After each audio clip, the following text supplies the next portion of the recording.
Welcome you all to this video lecture on cardiac output measurement. Before entering into this topic, we should know what is cardiac output and how it can be measured by using various techniques. What is cardiac output?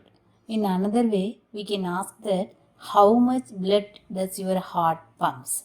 The answer is the cardiac output is the amount of blood delivered by heart to the aorta per minute or amount of blood ejected by the ventricles per minute.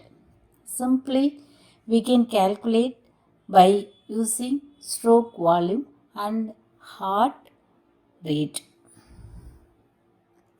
What is heart rate? Number of heartbeats per minute. In stroke volume, volume of blood pumped in one beat. Otherwise, end diastolic volume minus end systolic volume. With that, we should know the significance of cardiac output. It is the cardiac output that decides the rate of blood flow to the different parts of the body. If decrease in cardiac output, the blood flow will be decreased. The measurement of cardiac output is necessary to study the various cardiac disorders. For normal adult, the cardiac output is 4 to 6 liters per minute. The decrease in cardiac output is due to low blood pressure, reduced tissue oxygenation, poor renal function, shock and acidosis. Now, the methods to measure cardiac output. First one is fixed method, second one is indicator dilution method, third one is Thermo Dilution method, fourth one is measurement of cardiac output by impedance change. Now we can see one by one. First method is fixed method. CO can be calculated by continuously infusing oxygen into the blood or removing it from the blood and measuring the amount of oxygen in the blood before and after its passage. So, I can write it as I equal to CAQ minus CVQ. Here, I equal to amount of infused or removed oxygen per unit time.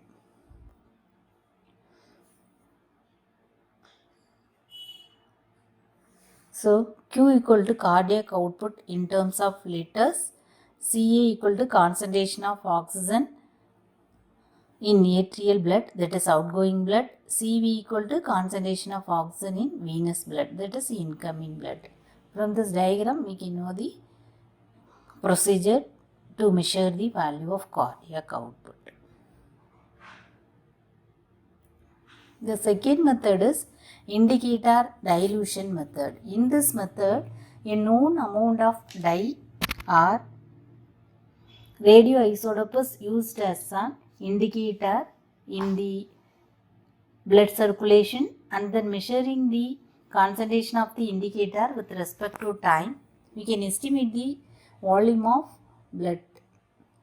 Let us increase the volume dV passes the sampling site in time dt. That is with respect to time. If the mass of the indicator in dV, that is volume equal to dm. So, I can write it as C equal to dm by dV. Here, dm by dt equal to the concentration into dV by dt. So, dV by dt equal to cardiac output. Already we know that. So, I can write it as dm by dt equal to Q into C dt.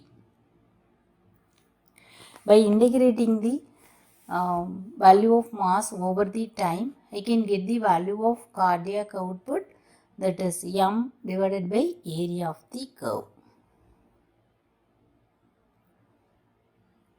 Next method is the Thermo Dilution method.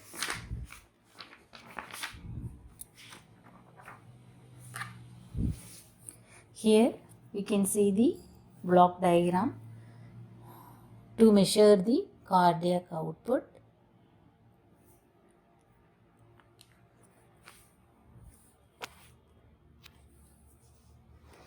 Ten milliliters of 5% dextrose in water at room temperature is injected thermal indicator into the right atrium. After mixing, it is deducted in the pulmonary atria by thermistor. The temperature difference between the injected temperature and the circulating blood temperature in the pulmonary atria is measured. The reduction in temperature is integrated with respect to time. It is displayed in the output unit. After applying corrections, the cardiac output is displayed in the liters per minute. Amplifier block is used to remove non-linearity of the thermistor. The next method is measurement of cardiac output by impedance change. The cardiac output can be measured electronically by the impedance method. 4 electrodes are placed here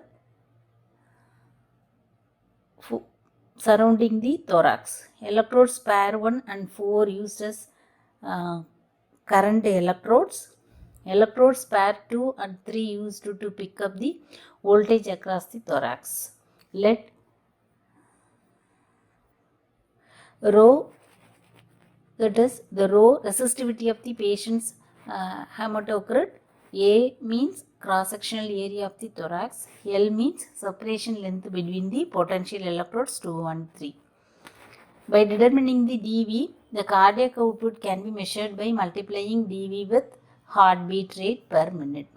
From this method, we can measure the cardiac output. Thank you.